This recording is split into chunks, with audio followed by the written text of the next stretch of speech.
안녕하세요. 세 번째 영상입니다. 어, 가장 마지막 단계인 시르스 사나를 올라가는 방법, 네. 점프하지 않고 그냥 천천히 발을 올리는 연습이죠.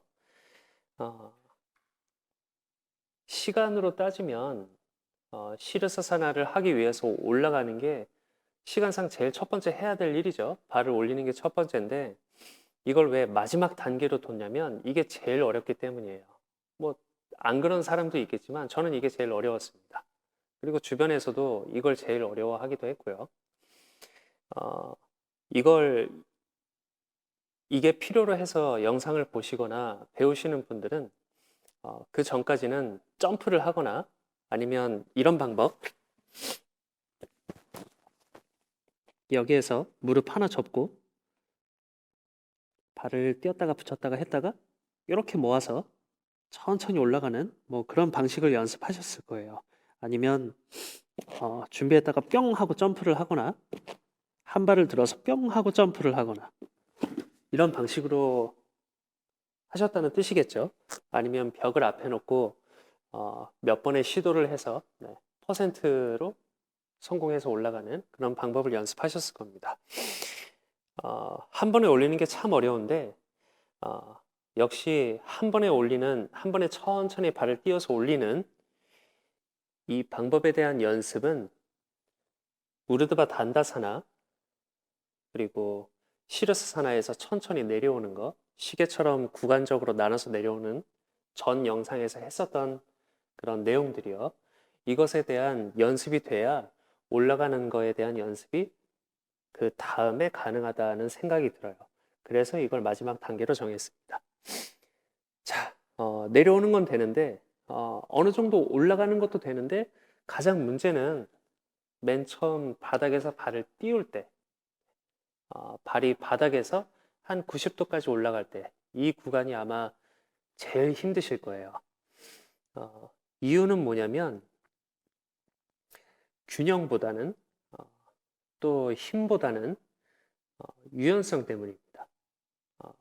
제가 처음 올라갈 때 이때 제 허리가 백 쪽으로 가는지 포워드 쪽으로 가는지 한번 보시길 바래요. 다리를 쭉 펴고 조금 걸어와서 자 이제 끌어올릴 때쯤에 제 허리는 백보다는 포워드가 되어 있을 겁니다. 한 이쯤 되면 좀 펴지기 시작해서 올라가면 아주 제대로 펴지겠죠. 거꾸로 내려오는 것도 보여드리면 계속 어느 정도 펴져 있다가 어느 정도 더 골반이 꺾이게 되면 슬슬 제 허리가 포워드가 되는 게 보이실 거예요. 이쯤 되면 포워드 되는 게 아주 잘 보일 겁니다. 바닥에 닿기 직전이죠.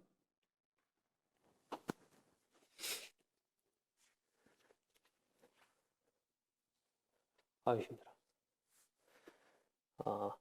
포워드가 되는데 왜 힘드냐면 제가 이렇게 단다사나를 해볼게요. 단다사나에서 여기가 지금 바닥이고 제가 바닥에 팔꿈치랑 머리를 이렇게 대고 있다면 이 정도까지는 허리가 어느 정도 펴질 겁니다. 근데 발이 이쪽으로 더 바닥 쪽으로 들어가면 허리가 포워드가 되죠. 포워드 된 상태에서 이 팔꿈치로 바닥을 계속 누르고 있는 게 굉장히 힘들어요. 이렇게 가슴이나 허리를 펴고 있으면 팔꿈치로 바닥을 누르는 이 힘이나 유연성이 어느 정도 해결이 되지만 제가 허리를 앞으로 숙이고 있으면 팔꿈치로 바닥을 미는 그 가동 범위가 확 줄어들게 됩니다. 가동 범위가 줄어든다는 얘기는 밀어내는 힘이 없어진다는 얘기고요. 이건 곧 유연성이랑 관련된 얘기죠. 그래서 허리를 약간의 포워드를 줘도 어깨로 바닥을 누를 수 있을 만한 어깨 관절이나 날개뼈, 가슴에 대한 유연성이 약간은 필요합니다. 저도 그렇게 유연한 편은 아니지만 지금보다 덜 유연했을 때, 더 뻣뻣했을 때는 이 처음 올라가는 게 참 안 됐어요. 왜냐면 포워드된 상태에서 이 팔꿈치로 받침대의 역할을 만들려고 하다 보니까 이 팔꿈치가 바닥에 아예 닿지도 않았던 거죠. 뻣뻣하신 분들은 아마 티가 이게 잘 날 겁니다. 그렇다면 어떻게 해야 될까요? 하는 질문이 딱 연결이 돼서 나오죠. 어깨랑 가슴이 좀 더 유연해져야 됩니다. 네. 되게 절망적인 이야기일 수도 있어요. 네. 어, 그리고 아시탄가로 치면 머리 서기 전에 있는 그 모든 자세들에 대한 연습이 조금 더 돼야 될 겁니다. 갑자기 암울한 얘기 하는 것 같네요. 네. 하지만 그게 해결되기 전까지 시리어스 사나를 올라가는 연습을 좀 한다면 약간의 점프는 좀 필요하다는 이야기예요.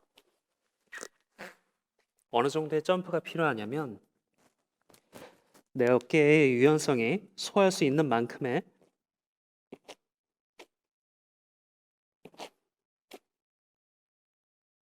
그 구간부터는 유연성이 해결이 되기 때문에 아마 어느 정도 조절이 가능할 겁니다. 하지만 여기에서 내려오는 연습을 할 때 버티다가 으악 하고 내려오시는 분들은 방금 떨어진 그 구간만큼의